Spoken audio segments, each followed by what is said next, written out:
여러분 안녕하십니까? VOA 모닝뉴스 시작합니다. 북한이 12일 새벽 잠수함 발사 전략순항미사일 SLCM 2발을 발사했다고 밝혔습니다. 전문가들은 순항미사일이 수중에서 발사될 경우 사전 탐지가 어렵다며 북한이 미한 자유해방패 연합훈련에 반발해 2발을 연이어 감행하고 있다고 지적했습니다. 조상진 기자가 보도합니다. 북한 대외관용 조선중앙통신 등은 13일 전략순항미사일 수중발사 훈련이 12일 새벽에 진행됐다며 동해 경포만 수역에서 824 영웅함 잠수함을 동원해 발사가 이뤄졌다고 밝혔습니다. 이어 발사된 2기의 전략순항미사일이 동해에 설정된 1,500km 계선의 거리를 모의한 팔자형 비행궤도를 2시간 6분 3초와 2시간 6분 15초간 비행해 표적을 명중 타격했다고 보도했습니다. 한국합동참모본부도 12일 오전 북한이 함경남도 신포 인근 해상에서 시험 발사한 SLCM 2발을 포착했다고 밝혔으며 미한 군 당국은 이번에 SLCM 2발을 824 영웅함의 수직 발사관과 어뢰 발사관에서 한 발씩 쐈을 가능성을 염두에 두고 분석 중이라고 전했습니다. 북한이 잠수함 발사 순항미사일 SLCM을 쏜 것은 이번이 처음입니다. 전문가들은 이 같은 순항미사일이 수중에서 발사될 경우 준비 과정에서의 사전 징후를 탐지하기 어려워져 미사일 요격망이 위협받을 수 있다고 관측했습니다.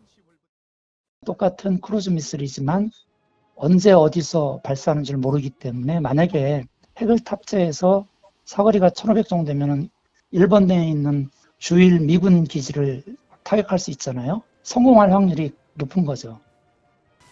전문가들은 북한이 자신들의 이딴 도발에 대응한 방어적 성격의 미한 자유의 황폐 연합훈련에 반발해 또다시 도발을 연이어 감행하고 있다며 전략 자산이 동원된 미한의 대규모 훈련에 맞선 무력 과시를 위해 기만이나 과장을 섞어 발표할 가능성이 있다고 분석했습니다. 논란이 이만큼 된다는 거는 어느 쪽이 사실인지는 우리가 확정적으로 얘기할 수는 없지만 북한이 상당수 무리수도 있어요. 그만큼 기만이나 과장을 하고 있다는 얘기인데 그럴 만한 이유는 김영성, 김여정, 아마 둘 다 압도적 대응을 얘기를 했었거든요. 이전에 보지 못한 대응이 될 거다. 북한이 부담이 엄청 될 텐데 그런 수단이 과연 있을까? 그렇게 압도적 대응을 하는 건 그만큼 자신들의 자산을 많이 쓰는 얘기가 되는 거잖아요.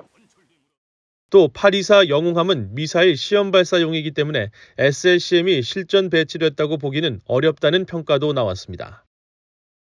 이 잠수함은 SLBM을 이제 시험 발사하든지 오늘같이 잠대지 순항미사일을 발사할 수 있도록 그렇게 지금 시험하는 테스트나 보시면 될 것 같고 이런 시험선에서 획득한 기술들을 가지고 북한이 진정으로 전력화돼 운영하려고 하는 삼천동부 잠수함 여러 발을 실을 수 있잖아요. 그 잠수함으로 이제 기술을 이제 그쪽으로 적용하기 위한 과정이 어떤 시험선이라고 생각하시면 될 것 같아요.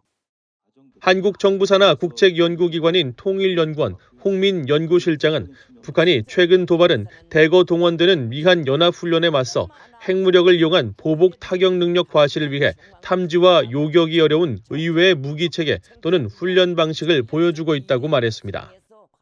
그러면서 북한이 미한 연합훈련에 등장하는 전략 자산이나 훈련 양상에 따라 그때그때 허점이나 기만을 이끌어낼 수 있는 방식으로 무기를 동원해 연쇄 도발에 나설 것으로 분석했습니다. VOA 뉴스 조상진입니다. 미국과 한국군이 13일 0시를 기점으로 양국 간 대규모 연합연습인 자유의 방패 프리덤 쉴드 훈련에 돌입했습니다. 양국은 11일 동안 20여 개의 야외 실기동 훈련을 포함한 전국급 연합연습을 통해 연합 방위 태세를 점검하고 미한 동맹의 대응 능력을 강화하며 일부 방어 단계를 건너뛰고 이부 격퇴와 북한 지역 안정화 과정의 시나리오를 설정해 훈련하게 됩니다.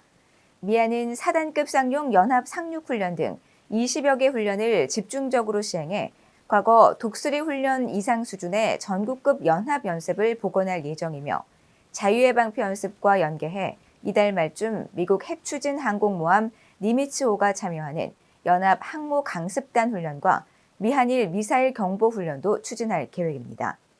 한편 이날 항공기 추적 서비스 에어크래프트 스팟에 따르면 자유의 방패 훈련 첫날 미국 육군의 차세대 정찰 전자전항공기가 한반도 상공에 출격해 정찰 비행을 실시한 것으로 확인됐으며 이 정찰기는 최대 14시간 동안 12km 상공을 정찰 비행하며 적의 신호 정보를 수집할 수 있는 최신형 정찰기로 알려졌습니다.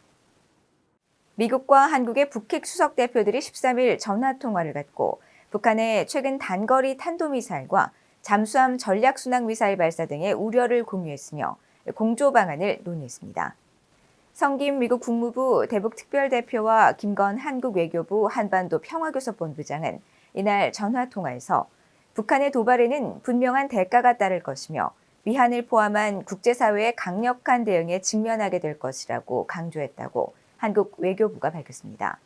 또 북한이 미한 연합훈련과 북한 인권 관련 유엔 안보리 논의를 자신들의 불법적인 도발을 정당화할 구실로 삼으려 하는 것을 강력히 비판하고 국제사회는 이런 시도를 용납하지 않을 것이라고 밝혔습니다.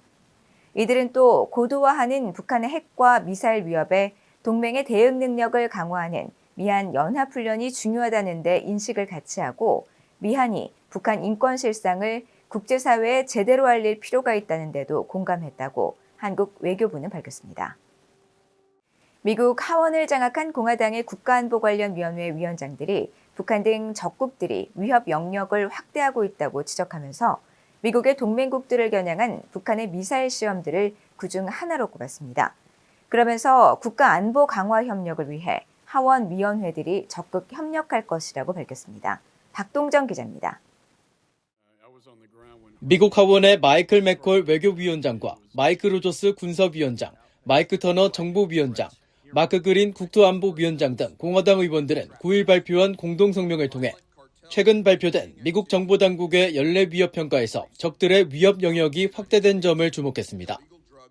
의원들은 사이버 위협에서 미국의 주요 기반 시설에 대한 공격과 뻔뻔한 간첩 행위에 이르기까지 우리의 적들은 미국이 그들을 어디까지 내버려 둘지 보기 위해 영역을 확대하고 있다고 밝혔습니다.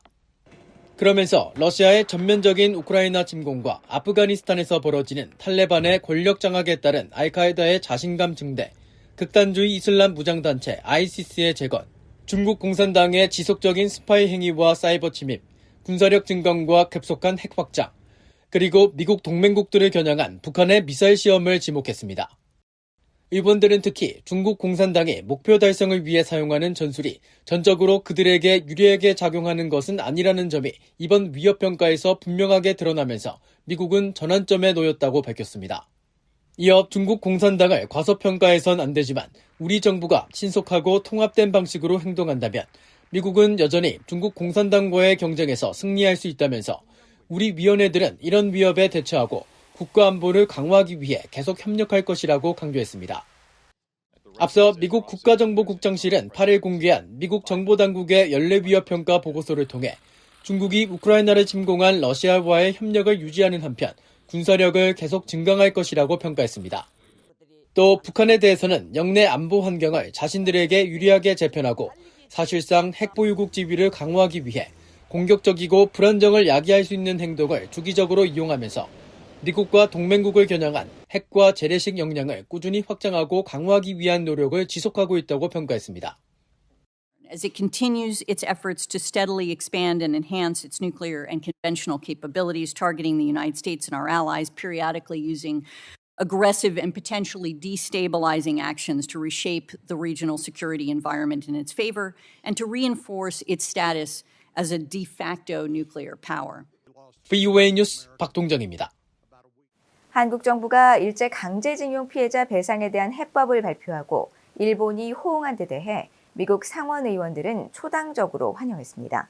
한국 윤석열 대통령이 정치적으로 용기 있는 결정을 했다며 한일 양국과 미한일 3국 협력을 진전시킬 것이라고 평가했습니다.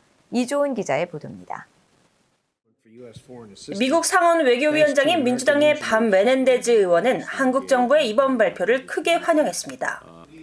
메넨데즈 의원은 지난 8일 성명을 통해 한국 정부의 발표는 피해자들을 위한 정의를 향해 긍정적인 조치일 뿐만 아니라 고통스러운 역사적 분쟁을 극복하고 일본과의 실질적인 협력을 진전시키기 위한 용기 있는 노력이라고 평가했습니다. 그러면서 기시다 후미오 일본 총리의 긍정적인 반응에 고무돼 있다며 우리의 파트너들이 지속되는 상처를 치유하고 생산적이며 협력적인 관계를 조성하기 위해 계속 협력할 것을 바랐습니다. 또 한국, 일본 두 나라와의 동맹과 삼국 관계에 대한 충실한 지지자로서 자신은 동북아 동맹국들과 협력해 더 안정적이며 평화롭고 번영하는 지역을 발전시키는 데 깊이 전념하고 있다고 강조했습니다. 상원 외교위원회 공화당 간사인 제임스 리시 의원도 환영 입장을 밝혔습니다. 리시 의원은 9일 VOA에 보낸 성명에서 일제 강제징용 피해자 배상과 관련한 최근 한일 간 합의는 양국 협력 및 미국과의 삼국 공조에 광범위한 혜택을 줄 중요한 단계라고 평가했습니다. 특히 윤석열 한국 대통령의 정치적 용기와 미래지향적인 한일 협력에 대한 의지에 박수를 보낸다며 이것이 바로 오늘날 심화하는 안보 환경에서 우리가 필요로 하는 리더십이라고 말했습니다. 또 기시다 후미오 일본 총리와 그의 정부가 이 합의를 가능하게 하기 위해 한 모든 것에 감사한다면서 최근 일본의 방위 태세에 대한 발표와 함께 일본은 인도태평양 지역에 없어서는 안 될 동맹국임을 다시 한번 보여주고 있다고 밝혔습니다. 리시 의원은 이어 한국과 일본 국민들을 향해 미국은 이런 역사적 문제들을 다루는 어려움들을 인식하고 있고 그런 어려움에도 불구하고 앞으로 나아가려는 당신들의 의지가 감탄스럽다면서 한국과 일본은 중요한 파트너이며 미국은 두 나라 국민들을 모두 지지한다고 강조했습니다. 상원 외교위 소속 공화당의 빌 해거티 의원도 8일 트위터 글을 통해 한국 정부의 발표와 관련해 의회는 미한 동맹과 미일 동맹을 강력히 지지한다면서 과거 주일 미국 대사를 역임했던 자신은 한국과 일본이 양국 관계 강화를 위해 중요한 조치를 취하는 것을 보게 돼 매우 기쁘다고 밝혔습니다. VOA 뉴스 이주원입니다. 북한이 지난해 사이버 해킹과 유엔 안보리 결의를 위반한 불법 수출 등으로 23억 달러 상당의 외화 수입을 올린 것으로 나타났습니다. 13일 한국 정부 관계자들에 따르면 북한은 지난해 사이버 해킹과 유엔 결의 위반 등 다양한 불법 경로를 통해 약 23억 달러의 외화를 벌어들였으며 이는 대북 경제 제재가 본격화한 2018년 이후 최대치라고 연합뉴스 등 한국 언론들이 보도했습니다. 특히 북한은 지난해 베트남 개발사 스카이마비스가 만든 블록체인 기반 게임 엑시 인피니티와 미국의 개인 간 금융기업 하모니 등을 공격해 7억 달러에 달하는 가상화폐를 훔친 것으로 파악됐으며 이는 가상화폐 탈취로는 사상 최대 규모인 것으로 알려졌습니다. 한국 정부 관계자는 또 북한은 지난해 석탄과 금, 무기 등을 밀수출해 약 4억 달러를 벌어들였으며 중국과 러시아에 불법 파견한 노동자들로부터 역시 4억 달러에 달하는 상납금을 거둬들인 것으로 파악된다며 북한의 사이버 불법 범죄가 국제사회의 대북 제재를 무력화시키고 있음을 시사하는 것이라고 평가했습니다. 이상으로 VOA 모닝뉴스를 모두 마칩니다. 시청해주신 여러분 고맙습니다.